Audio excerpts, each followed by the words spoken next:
Well, it is interesting when people come here.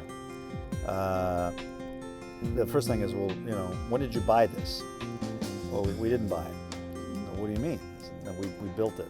I built it from scratch, and built it to accommodate this environment. And it's designated open space, so it'll never change. So what you see in the hills here will always be like this.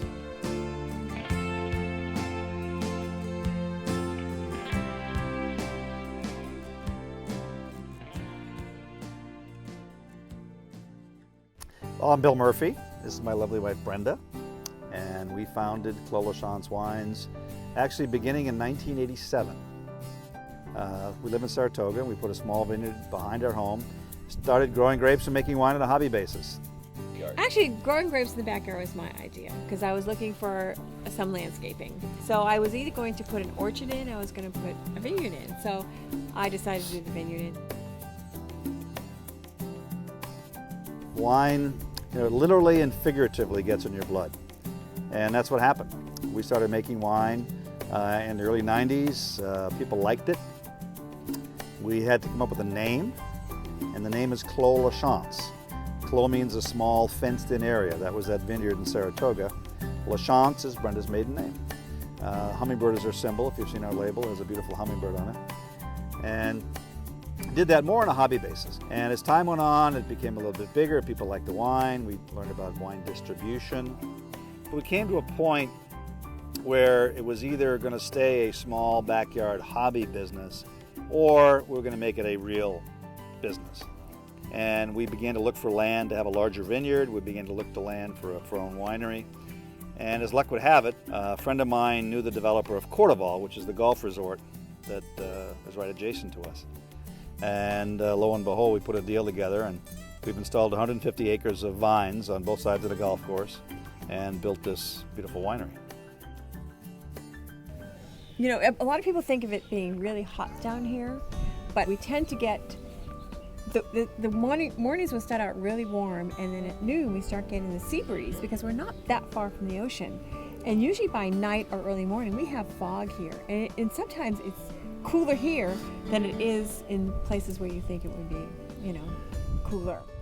Wine grapes love that because it really allows the vine and the berries to hang on the vine longer. It gives you the acid and it gives you the flavor that you were looking for. So great wine grapes are grown in temperate climates like this, hot sunny days and cool nights. These are what we call happy vines. You can tell they're very healthy, nice green leaves. Nice. We like Great. this. I mean, the first time we came out here, we stood in this hill. There's nothing here, and kind of looked out and said, "God smiled when He made this place." Well, we built this facility to be the preeminent wine destination this side of Napa, of Sonoma, and tell people in the Silicon Valley area, San Jose, Morgan Hill, Gilroy, you don't have to go to Napa for a great wine experience. You can come here.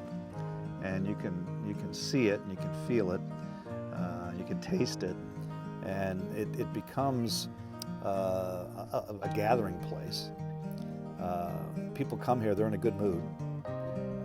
I think we also try to have people do a total experience when they come here too, whether they do a tour, or tasting from the barrel, or tasting up in the tasting room, and we encourage them to bring a picnic, to come and sit on the terrace, and so we try to make it a total experience.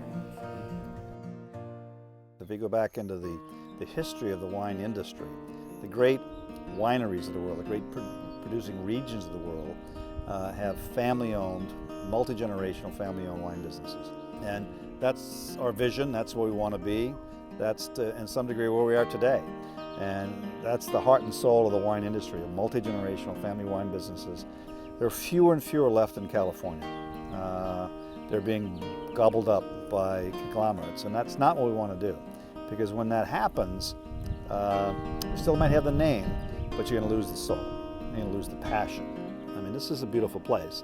And it's a beautiful place today. It was a beautiful place yesterday. And our job is to make sure it's as beautiful a place tomorrow. So the whole concept of sustainability and how you farm the place and the kind of facility we built and how we take care of it is just designed to make sure that this place is as good, if not better, 10 years from now, or 20 years from now, or 100 years from now, as it is today.